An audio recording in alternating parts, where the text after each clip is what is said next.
na pangali guys. Tangal na tayo bukas ng kamera. Ay wala akong nahuli pumain. Nagpunta ako dito. Dito ako ngayon sa malalim. Nagpaila ako. Ang pinahin kong pumain ay talakitok. Ang huli ko dyan ay pakita ko sa inyo maya. Ngayon ay kasalukuyan tayong bawi. Ayan, wala ka makikita bundok dyan. Ay nakatalikod ako sa out. Pauwi na ako. Ang nahuli natin ngayon ay puro mga mga tabangka, yung mga malalaking bibig na isda. Parang 3 peraso, medyo malalaki na rin bago nakahuli tayo ng isang sniper. Tawag ng sniper. Mana ito, mga mag-1 kilo na rin siguro. Pakita ko sa inyo guys yung huli ko.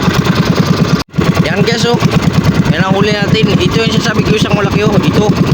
Yung na yan, tawagin sa amin kirawan.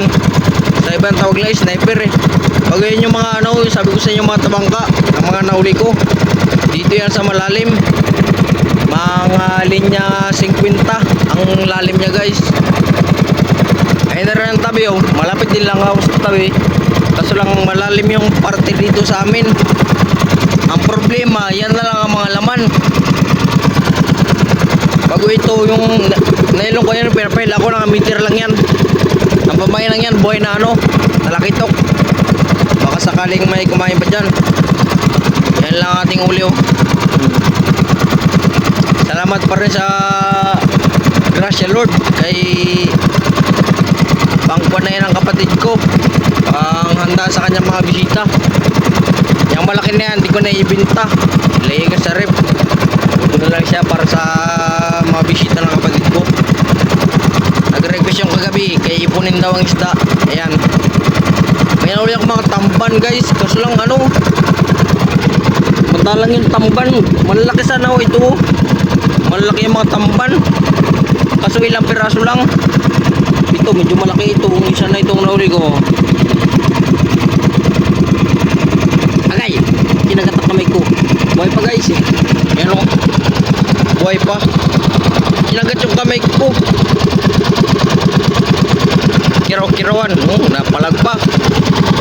Bali itong bangka ko guys ay may vacuum. Kaya kahit hindi ako magdala ng ice, buhay yung isda. Diyan lang sila naglalaro-laro. Kahit matangalian ako.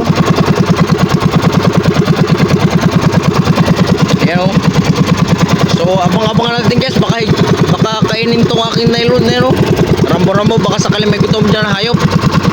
So update ko lang kayo pag doon ako sa tabi. Yan natin yung huli.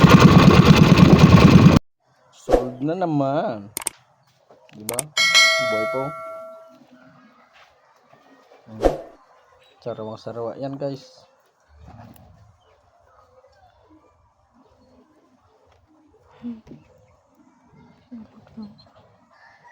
Ano